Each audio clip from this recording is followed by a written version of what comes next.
საგარეო დაზვერვის სამსახურში შემოსული ინფორმაციით კონსტანტინოპოლის პატრიარქი ბართლომეოსი დაჟინებით აგრძელებს მსოფლიო მართლმადიდებლობის გახლეჩის მზაკრულ ხაზს პრინციპით გათიშე და იბატონე. საქართველოს პატრიარქის არჩევნების წინ ასპარეზზე გამოდის რუსეთი. თუკი აქამდე იყო მოლოდინი, რომ მოსკოვს მისი კანდიდატურა ეყოლებოდა და პრორუსი პატრიარქის არჩევისთვის ყველაფერს გააკეთებდა, რუსეთმა ღია მოქმედების სტრატეგია აირჩია.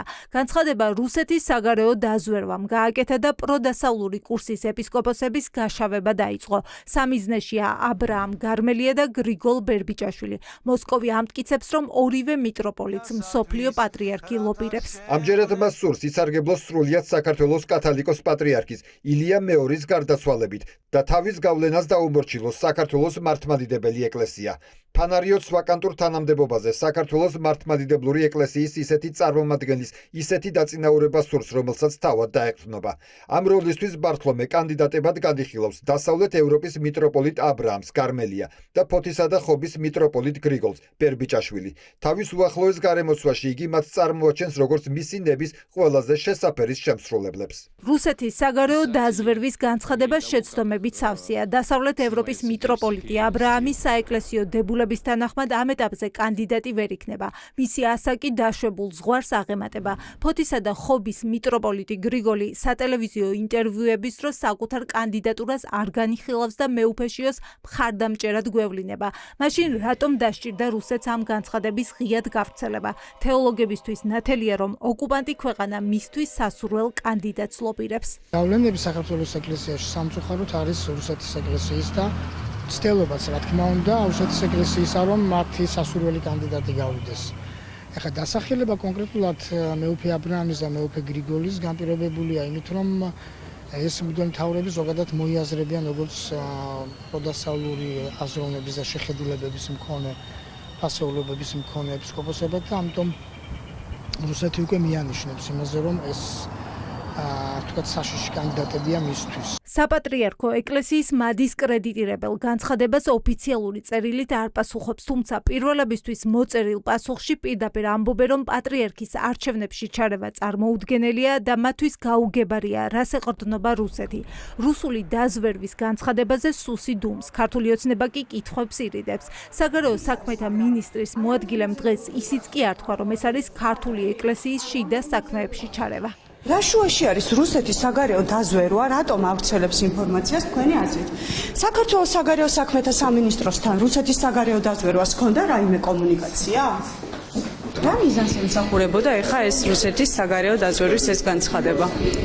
არ ვიცი, ვერ გეტყვით ალბათ ჩვენი ეკლესიის დისკრედიტაციის ცდილობას. მოობთ რუსეთის საგარეო დაზვერვის ამ განცხადებას? თუ ისინი განცხადებით, მე განცხადება არ მინახავს, თუ განცხადებაში ნათქვამია, რომ რამე ტიპის ჩარევას, ასე ვთქვათ, რამე ტიპის ჩარევის სურვილი აქვს, რა თქმა უნდა, ეს დასაგრობია. არც ერთი ქვეყანა არ უნდა ჩაერიოს სხვა ქვეყნის და არც არჩევნებში და არც წინასაარჩევნო კამპანიებში.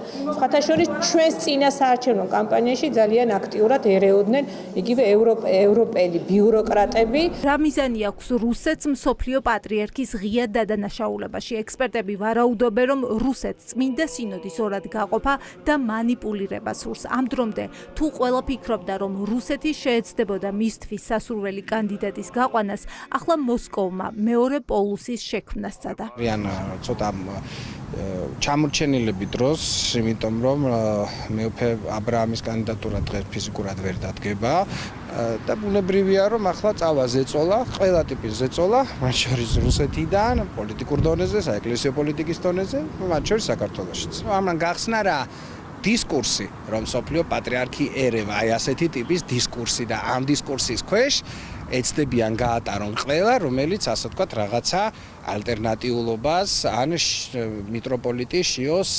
აფილაციაზე ისაუბრებს. წმინდა სინოდზე გავლენის მოხდენის მცდელობა არაერთ მხარეს რომ შეიძლება ჰქონდეს ამაზე. ახალქალაქის კუმურდოსა და კარის მიტროპოლიტიც საუბრობს. მეუფე ნიკოლოზი თვლის, რომ რუსეთს თუ ზეგავლენა უნდა, ამისთვის ოფიციალური დელეგაცია სულ არ სჭირდება და ერთი ზარით შეეცდება მანიპულირებას.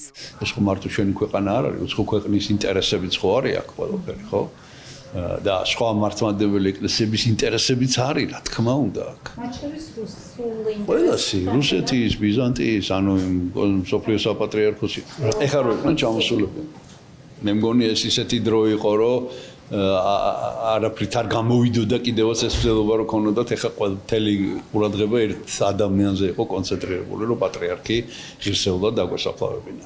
დარწმუნებული ვარ რომ ეხა რუსეთის ეკლესიას თუ რაიმე თავისი აზრის გამოხატვა უნდა არ არის აუცილებელი ოფიციალური წარმომადგენელი გამოგზავნოს და უბრალოდ სატელეფონო საუბრითაც შეიძლება გამოხატოს ეს აზრი. ვინ შეიძლება იყოს კანდიდატი? წმინდა სინოდში ხმამაღლა კანდიდატებზე არ საუბრობენ. მეუფე დანიელი, რომელიც ერთ-ერთ ავტორიტეტულ ფიგურად მოიაზრება, შესაძლოა წმინდა სინოდის წევრებმა კანდიდატად დაასახელონ, თუმცა თავად საკუთარი თავის წარდგენას არ გეგმავს. მისთვის ხელისშემშლელი აღმოჩნდება თუ არა ასაკი ჯერჯერობით უცნობია. მეუფე დანიელი უკვე 70 წლის არის, მაისში 71-ის ხდება. მისცემს თუ არა წმინდა სინოდი მას კენჭისყრის უფლებას, ეს 39-მა მღვდელმთავარმა უნდა გადაწყვიტოს. მე პირადად არ ვაპირებ ჩემი კანდიდატურის დაყენებას, რაც შეეხება ასაკის თემას, მე დავემორჩილების სინოდის გადაწყვეტილებას. სინოდმა უნდა საბოლოოდ ეს საკითხი სინოდმა უნდა განსაზღვროს, თუ ეს სინოდი ჩათვლის რომ როგორც ჩათვლის სინოდი, ისე იქნება და მე მინდა გითხრათ ერთი რამ, მე ძალიან მშვიდად ვარ პირადად. ერთადერთი თუ რამ მაღელვებს, რომ აი რაღაც ისევ და ისევ ადამიანმა ფაქტორებმა არ უხერხულობა არ შექმნას და წმინდა სინოდის წევრები იაზრებენ, რომ პროცესები რთული იქნება, ამიტომ უკვე რამდენიმე დღეა ყველა დაინტერესებულ მხარეს ურჩევენ წმინდა სინოდის წევრებზე გავლენის მოხდენა არ სცადონ, წინააღმდეგ შემთხვევაში მხილებას აანონსებენ.